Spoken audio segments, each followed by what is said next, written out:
আল্লাহ তাআলা দান করেছেন এই ইবাদতগুলো আমার কলবের ভিতরে ঢুকায়।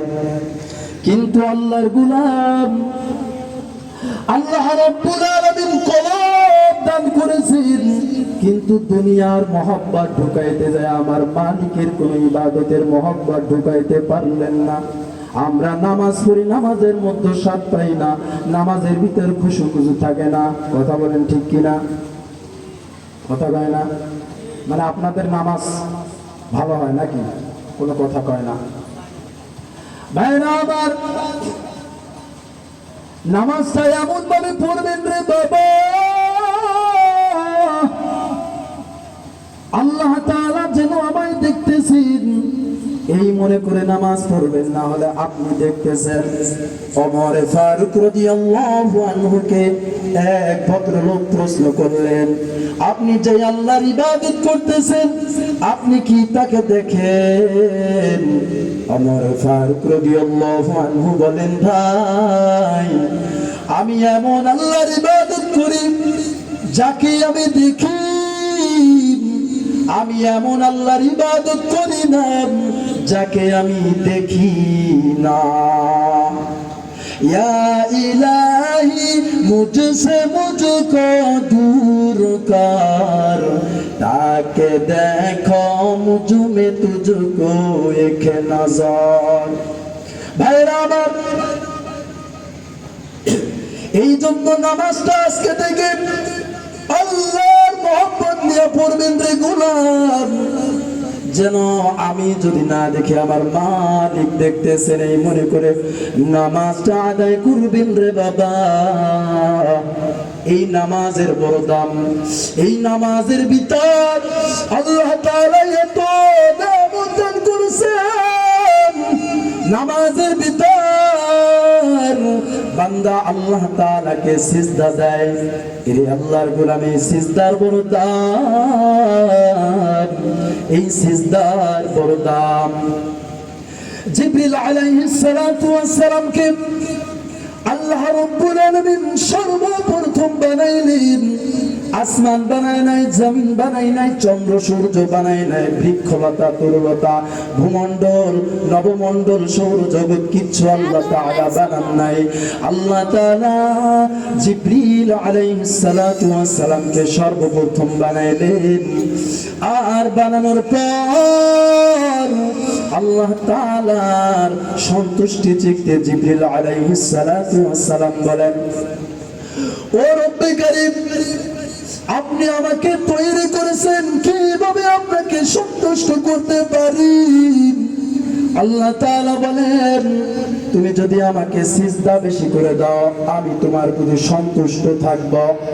জিবরিল আলাইহিস সালাতু ওয়াস সালাম আল্লাহ তাআলা এই কথা শোনা মাত্র সিজদায় পড়ে গেছেন রে ভাই, সিজদায় পড়ে গেছেন। এত লম্বা সিজদা, কেউ বলেন 30,000 বছর, কেউ বলেন 30 লক্ষ বছর। আল্লাহ তাআলাকে জিবরিল আলাইহিস সালাতু ওয়াস সালাম সিজদারত একাধারে সিজদা অনবরত ছিলেন। জিবরিল আলাইহিস সালাতু ওয়াস সালাম 30 লক্ষ বছর আল্লাহ তাআলাকে সিজদা দিয়েছেন। অনবরত কোনো বিরতি দেয় নাই, এক চোটে সিজদা কমপ্লিট 30 লক্ষ বছর। কত কথা কয় না? 30 লক্ষ বছর সিজদা দিয়েছেন। সিজদা দেওয়ার পর 30 লক্ষ বছর যখন ওবার হয়ে গেল সিজদা থেকে উঠায় দেন। আল্লাহ রাব্বুল আলামিনকে বলেন, আল্লাহ এই যে আমি সিজদা দিলাম আপনি কতটা সন্তুষ্ট? আল্লাহ রাব্বুল আলামিন কথাটা ঘুরাই নিয়ে আল্লাহ তাআলা বললেন, এই জবাব যদি নিতে হয় ওই আরশে আজিমের উপর একটা সাইনবোর্ড দেখো, দেখে সাইনবোর্ডের দিকে ফলো করে তাকিয়ে দেখে লা ইলাহা ইল্লাল্লাহু মুহাম্মাদুর রাসূলুল্লাহ। জিবরিল আলাইহিস সালাতু ওয়াস সালাম বলে, আল্লাহ আমার প্রশ্নের উত্তর কি এইটা? এটা তো কালিমা তাইয়্যিবা। আল্লাহ রাব্বুল আলামিন বলেন, এরা জিবরিল, এই কালিমা এমন একটা মহামানব আমার বন্ধু রাসূল আকরাম সাল্লাল্লাহু আলাইহি ওয়া আলিহি ওয়াসাল্লামকে। এখানে একটা আমল আছে, নবীজির নাম শোনা মাত্র প্রথমে নেওয়া ওয়াজিব হয়ে যায়। যারা শ্রবণ নিছেন সকলে নবীজির দুরূদ পড়েন সাল্লাল্লাহু আলাইহি ওয়া আলিহি ওয়াসাল্লাম। ভাইরা আমার, জিবরিল আলাইহিস সালাতু ওয়াস সালাম কে বলেন, সেই মহামানব দুনিয়ায় যাবে, আমি তাকে এটা হাদিয়া দিব, এই কালিমা। আল্লাহ তাআলাকে বললেন, আল্লাহ এখনো তো আমার প্রশ্নের উত্তর না দিয়ে খালি ঘুরাইতে আছেন অন্য প্রসঙ্গে। আল্লাহ রাব্বুল আলামিন বলেন, ওই মহামানবের কিছু গুনাহগার উম্মত থাকবে, মুমিন বান্দা বান্দীরা থাকবে, তারা নামাজ পড়বে, দৈনিক 5 ওয়াক্ত নামাজ ফরজ করা হবে। আর ওই নামাজের ভিতর 17 রাকাত নামাজ হবে। আর 17 রাকাত নামাজের মধ্যে এক এক রাকাতে 2টা করে সিজদা আমি মালিকরে দিবে, আমি মাওলার সিজদা দিবে রে জিবরিল। আল্লাহ রাব্বুল আলামিন বলেন, এরে জিবরিল, ওই বান্দারা আখিরে জামানার উম্মতেরা সিজদা যখন দিবে, আর তুমি 30 লক্ষ বছর সিজদা আমায় দিয়েছো, আর ওই বান্দারা এই 5 ওয়াক্ত নামাজের মধ্যে শুধু 17 রাকাতের মধ্যে 2 রাকাত, প্রতি রাকাতে 2টা করে সিজদা যায়, প্রতি রাকাতে 2টা সিজদার মধ্যে একটা সিজদা দিবেন।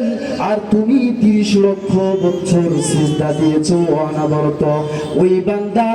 ওই বান্দার তোমার মাঝে পার্থক্য হলো 30 লক্ষ বছর সিজদা দিয়ে যত নৈকট্য মহব্বত অর্জন করেছো আমার, তার থেকে কোটি কোটি গুণ ওই বান্দারা আখির জামানার উম্মতরা আমায় একটা সিজদা দিলে 30 লক্ষ সিজদার থেকেও দামি হয়ে যায়। আল্লাহ আল্লাহ क्या मुबारक नाम है, अल्लाह अल्लाह तू मेरा माबूद है, अल्लाह अल्लाह तू मेरा रहमान है। ভাইরা আমার, সম্ভবপুরে হাসান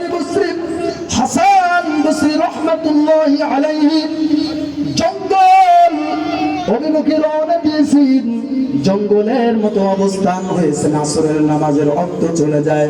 এক কাঠুরিকে দেখিয়া বলছে, আয় আমরা একটু সালাত কায়েম করি, আসরের নামাজ আদায় করা শুরু করেছে রে ভাই। হাসান বসরি রাহমাতুল্লাহি আলাইহি ইমামতি করতেছেন, সিজদায় চলে গেছেন, আর মাথা উঠান না। অনেক পরে নামাজের সম্ভব পরিত্যাগ আল্লাহর ওলিকে প্রশ্ন করলেন। কাঠুরি ভাই বলে, হে হাসান বসরি, আপনি তো নামাজ পড়তে পারেন না, কেমন আলেম হয়েছেন? হাসান বসরি রাহমাতুল্লাহি আলাইহি বলেন, ওরে আল্লাহর গোলাম কাঠুরি ভাই, আমি যখন নামাজের মধ্যে সিজদা যখন দিয়েছে রে গোলাম, সিজদা দিতে মাত্র আল্লাহর নূরের তাজাল্লির কুদরতি পাপ আমার কপালে লেগে যায়। শুধু জমিনে আল্লাহর নূরের তাজাল্লি আর তাজাল্লি দেখা যায়। আমি এই বরকত নেওয়ার জন্য আমি দিশাহারা হয়ে গেছি, আমি মরমাল, আমি পাগল হয়ে গেছি। এরে আল্লাহর গোলাম, এই জন্য মুমিন বান্দার সুলতান বড় দাম, বড় দাম, বড় দাম। এই জন্য জন্য সিজদাটা যদি আমার মালিক পছন্দ করে নেন, তাহলে আপনার জিন্দেগি কল্যাণকামী হয়ে যাবে।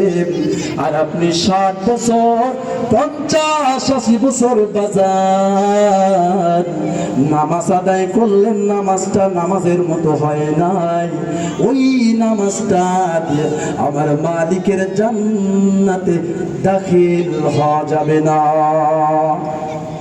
ভাইরা আমার, আল্লাহ তাআলা বলেন, ইন্নাস সালাতা তানহা আনিল ফাহশাই ওয়াল মুনকার, নিশ্চয় নামাজ মন্দ ফাহিশা খারাপ কাজ থেকে বিরত রাখে নামাজ।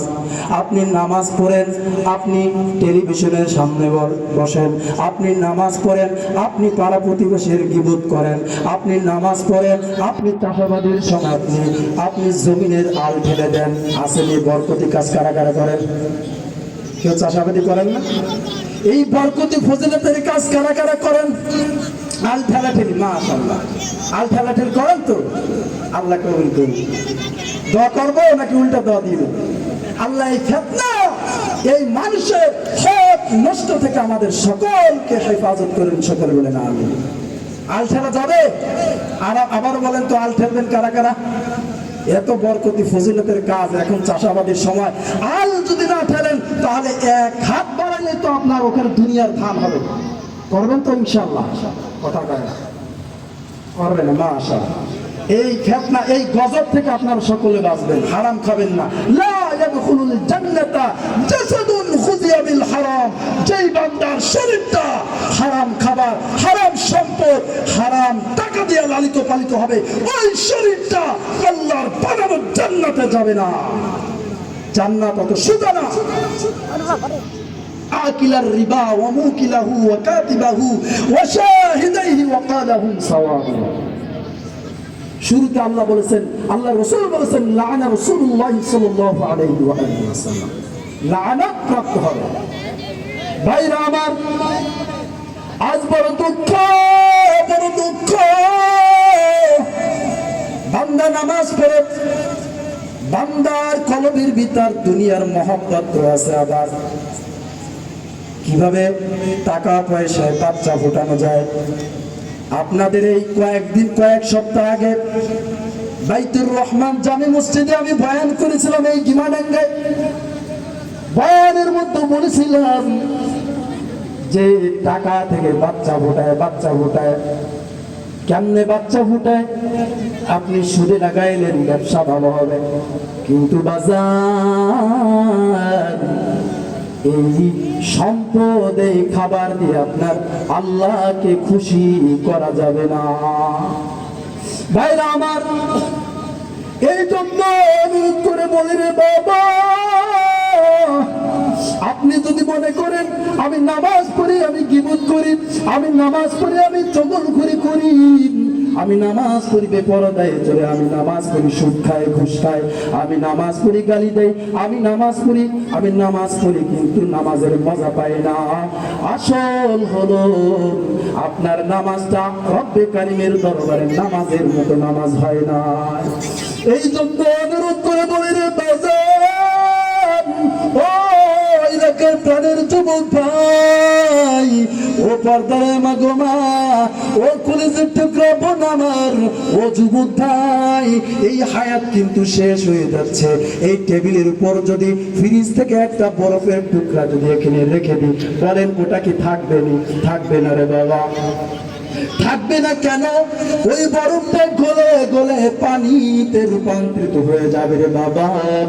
এই হায়াতটা মনে করছেন টাকার বাহাদুরি, জমিদারি বাহাদুরি সব করলাম আমি, আমার এত সম্পদ, আমার এত ক্ষমতা, এই ক্ষমতার বরফ দিয়ে আপনার হায়াতের গাড়ি বরফের মতন কমে যাচ্ছে রে বাবা। এই জন্য অনুরোধ করে বলি, ও যুবক, কই দিন আর দুনিয়ায় বাঁচবি? ও আম্মা জান, এখন সময় আছে পড়তে করে নিন। আমার মা বাবার জীবন বড় ধন্য, আমার স্ত্রীর জীবনটা বড় ধন্য, আমার ভাই বোনের জীবনটা বড় ধন্য। আমি আল্লাহর মহব্বতে কোরআনের বয়ান করি, আমল করি, কিন্তু আমার ভিতর যদি ঈমান যদি মজবুত না থাকে, আমার ভিতর যদি আমল মজবুত না থাকে, আমার মা বাবার জীবনটা ধন্য হবে না, আমার মা বাবার জন্য জীবনটা বড় সুখময় হবে না। কিন্তু আমি যদি আমলদারি হই, আমি যদি ঈমান বলা হয়, আমি যদি আল্লাহকে ভয় করে গুনাহ মুক্তভাবে চলি, তাহলে আমার মা বাবার জীবনটা বড় ধন্য, আমার ভাই বোনের জীবনটা বড় ধন্য রে বাবা। এই জন্য বলি, ও বাবা, আল্লাহর কসম, আপনি যদি একজন বক্কার যদি সন্তান দুনিয়ায় রেখে যান, ওই বক্কার সন্তানটা কাল কিয়ামতের ময়দানে আপনার বিরুদ্ধে সাক্ষী দায়ের করবে, আপনাকে জাহান্নামের ভিতরে নিয়ে যাবে রে বাবা। এই জন্য অনুরোধ করে বলি, ও যুবক, এখনো ওই কবরকে ভয় করো। কয়দিন আর দুনিয়ায় বাঁচবা? ও প্রাণের মা গো মা, কত মানুষ তো এলাকায় আম্মা জান ছিল, কত মানুষ ছিল, আজ তারা কোথায় চলিয়ে গেল? আপনার মতো কত যুবক, তারা কোথায় চলিয়ে গেল? ওই অন্ধকারে কবরে চলিয়ে গেল রে বাবা। ওই কবরে যারা পরিমাণ গুনাহ লয়ে যদি অন্ধকার কবরে যাও, আল্লাহ তাআলা কবরকে বলবেন, এরে কবর, আমার নাফরমান গুনাহগার আছে, এর চাপ মার, চাপ মার। আল্লাহর অর্ডার পাওয়া মাত্র ওই কবর এত ভীষণ ধরে চাপ মারবে, এক পাথরের হার অন্য পাথরে চলিয়া যাবে রে বাবা। চোখটি বুঝিয়া চিন্তা করিয়া তা করে মান, কয়দিন দুনিয়ায় বাঁচবা? আপনার মতো কত যুবক চলিয়া গেল, আপনার মতো কত বৃদ্ধ বাবাজি চলিয়া গেল। ও পর্দারের মা গো মা, আপনার মতো কত মা সুন্দরী রূপসী ছিল, কত রূপের বাহাদুরি অহংকার ছিল, আজ অন্ধকার কবরে ঘুমায়। ওই কবরে ডানে মাটি, বামে মাটি, উপরে মাটি, নিচে মাটি। আহারে দুনিয়ার একটু অন্ধকার, বিদ্যুৎ চলিয়ে গেলে লাইট বিদ্যুৎ করে অন্ধকারী সহ্য করতে পারি না, ওই কবরের অন্ধকার কেমনে সহ্য করবো রে বাবা? দুনিয়ার একটা সাপ কবর সহ্য করা যায় না, মৃত্যুবরণ করতে হয়। আর ওই কবরের ভিতর 99 থেকে 72টা সাপ ওই কবরের ভিতর আসবে। নবী বলেন, একটা সাপ যদি দুনিয়ায় ফুস মারত, দুনিয়ার সব জিন ইনসান মরিয়া ভৎস হয়ে যাইত, কিয়ামত পর্যন্ত কোনো গাছপালা বৃক্ষলতা জন্মাইতো না। এই জন্য অনুরোধ করে বলবো রে বাবা, ও যুবক, আজকে থেকে প্রতিজ্ঞাবদ্ধ হবে, গুনাহ করব না চোখের দ্বারা, গুনাহ করব না জবান দ্বারা, গুনাহ করব না ব্রেনের দ্বারা, গুনাহ করব না টোটাল অঙ্গ দ্বারা। নামাজ পর্যন্ত পড়ব, আল্লাহর মহব্বত নিয়ে চলব, মানুষের হক নষ্ট করব না। কারা কারা আল্লাহকে দেখায় দেন রাজি আছেন? দুই হাত আমার মালিককে দেখায় দেন। আয় আল্লাহ কবুল করে নেন, আমাদের হাতকে কবুল করে নেন। ও দয়ার আল্লাহ, আর গুনাহ করব না, মেহেরবানি করে জিন্দেগির পিছনের গুনাহ মাফ করিয়া সামনের জিন্দেগিটা তাকওয়ার মেডিসিন নিয়ে চলার মতন তৌফিক দান করেন। আমিন। ওয়া আখির দাওয়ানা আলহামদুলিল্লাহি রাব্বিল আলামিন। আসসালামু আলাইকুম ওয়া রাহমাতুল্লাহি ওয়া বারাকাতুহু।